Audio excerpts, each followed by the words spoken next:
How to reckon stress. Stress is the body's reaction to a harmful situation, whether it's real or perceived. When you feel threatened, there's a chemical reaction going on in your body that allows you to act in a way to prevent injury. This reaction is known as the fight or flight to stress response. During stress, your heart rate increases, your breathing quickness, muscles tightening, and blood pressure rises. You've gotten ready to act. And that's how you protect yourself in a certain situation. Stress also means different things to different people. What causes stress for one person doesn't necessarily cause stress for another person. And some people are better able to handle stress than others. In small doses, stress can actually help you to accomplish tasks and prevent you from getting hurt. For instance, if you step on the brakes on your car in order not to hit the car in front of you.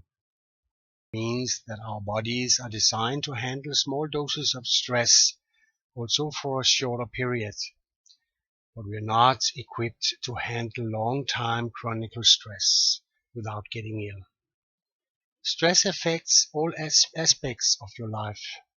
That includes your emotions, your behavior, your ability to think clear, and your physical health.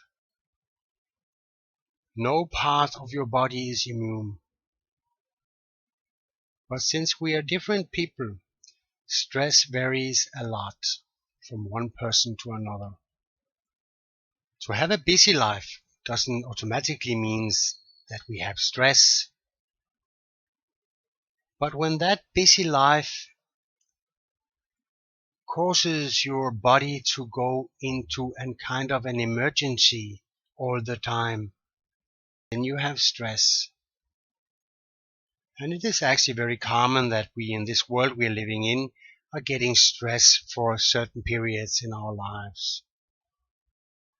You see, if the things you're doing in your daily life start getting overwhelming, and there's too many kind of loose ends which are difficult to deal with all the time, problems which are difficult to solve for you in a proper way, then stress starts building up. I have a course called To Be a Master of Handling Stress, where you'll find some good tools to deal with distressful situations. Our body can manage stress, also heavily stress, for a shorter periods.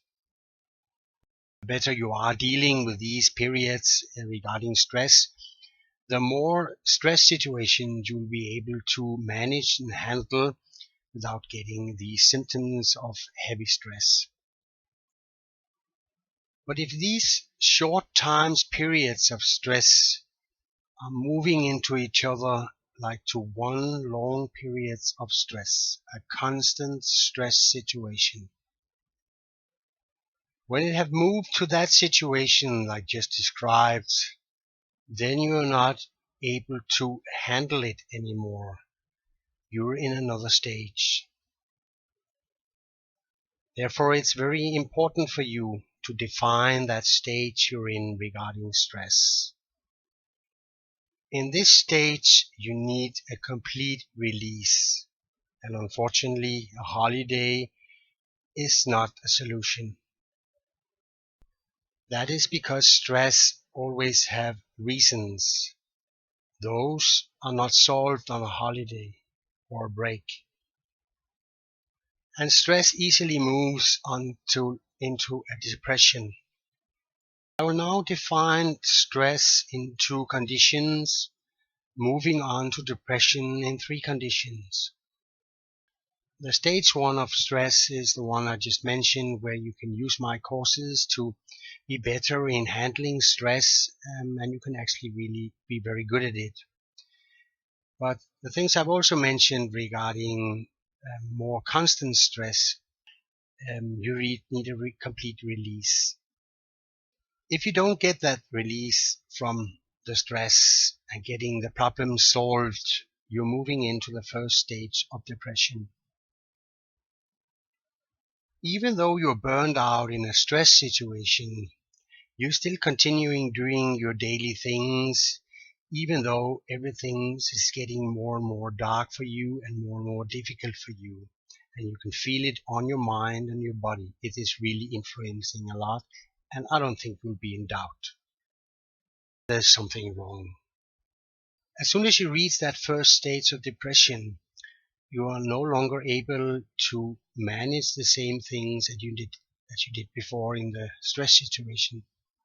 This means that you now start falling apart. Even though things are falling apart from you and you're now getting into a depression, you're still continuing doing the best you can to solve all of your daily problems you're dealing with.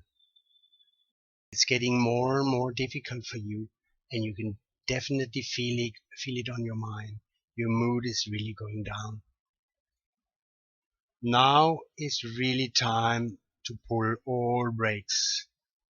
Because if you don't pull those brakes now, you're moving into stage 2 in a depression.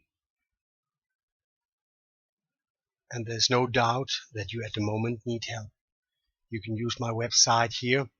It solves a lot of different kind of problems, but you definitely need to go to a doctor. In this stage 2 of your depression, you're now getting a severe breakdown.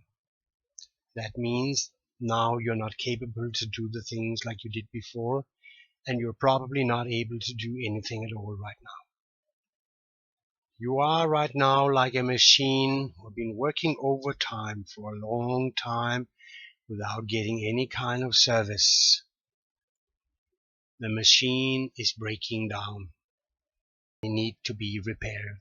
So is it with you too. In this stage 2 of your depression, you definitely need help. I can strongly advise you to go through all of my courses on this website. Besides of speaking and talking to other people, while you're in stage 1 of depression, pretty easy can get back on your feet again with some help. You're in stage 2 of your depression needs more time now. This is a problem for you because you're still influenced on your stress period and you still have a lot of things to do, and you're hoping that you can easily get back again. You cannot. You have to start all over again. You are a broken machine who needs to be repaired. In this depression you're in right now, you still need to deal with the reasons why you had all of that kind of stress before. You need to solve those stress problems you had before, or you perhaps still have. Big problem is, right now, you're not capable to solve the problems because you're depressed. The machine is broken down and needs to be repaired before it can solve the problems. So if you're feeling like burned out and you feel like very distressed, and you can see some of the symptoms is mentioned here in the course, you're very busy to get that life under control.